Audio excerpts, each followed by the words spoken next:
Alors, qu'est-ce qui se passe si on a un manque de confiance en soi qui est trop exagéré? Eh bien, nous pouvons baigner finalement, d'un point de vue neurobiochimique, dans une énergie d'anxiété, de peur, de frustration, de colère.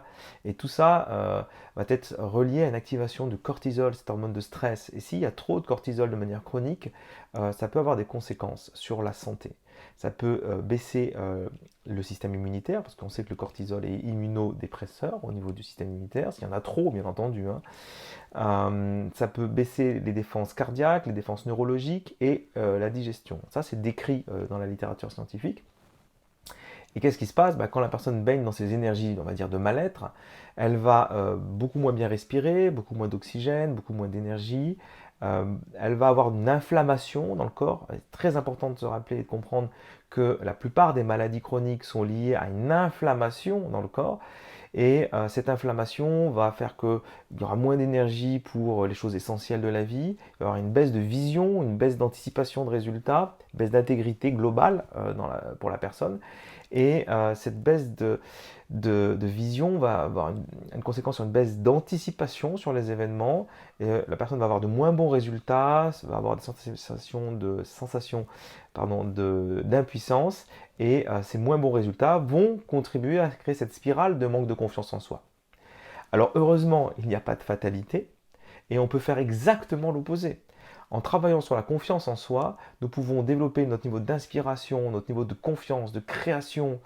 Nous pouvons augmenter automatiquement dans ces énergies-là notre sensation de bien-être. Et nous avons cette fois-ci des hormones de croissance qui se développent. Et quand nous avons des hormones de croissance comme ça, notre immunité est protégée, nous avons une protection cardiaque, neurologique, une meilleure digestion, une meilleure respiration, plus d'oxygène, plus d'énergie, donc plus de régénération dans le corps. Et comme on a plus de régénération, on se sent mieux, on a plus de vision, on a plus de projets, on a donc de meilleurs résultats. Et ces meilleurs résultats vont amplifier la confiance en nous de manière juste et pragmatique, concrète, basée sur des résultats dans la matière. Et donc, on voit qu'on peut vraiment, en travaillant sur soi, en développant notre confiance en soi, eh bien, améliorer notre résultat dans la vie et changer complètement de destinée. Alors tout ça peut conduire justement à développer le côté leadership bienveillant en nous.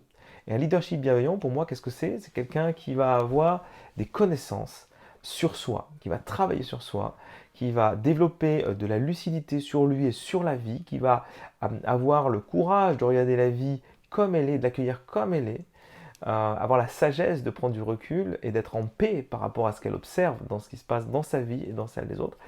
Et quelque part, ça va développer de l'humilité. C'est la base principale des leaderships bienveillants. Et les leaders du leadership bienveillant. Et les leaders justement bienveillants vont développer naturellement de l'authenticité, de la sincérité, de l'honnêteté. Et c'est pour ça qu'on va leur faire confiance. Et on va ressentir en eux une grande éthique globale, naturelle, et on aura envie de suivre des personnes comme ceci. Automatiquement, ces personnes ont une capacité d'avoir une vision claire, vont prendre de meilleures décisions et vont contribuer à créer un monde vertueux pour demain, un monde lumineux, je dirais même. Et à ce moment-là, on comprend mieux pourquoi on a envie de suivre des personnes, là je pense au docteur Louis Fouché, je pense à d'autres personnes qui se révèlent depuis plus d'un an maintenant, parce qu'on sent, moi personnellement, hein, c'est mon opinion, qu'ils incarnent ça en eux naturellement. C'est leur naturel, ils sont alignés avec eux-mêmes.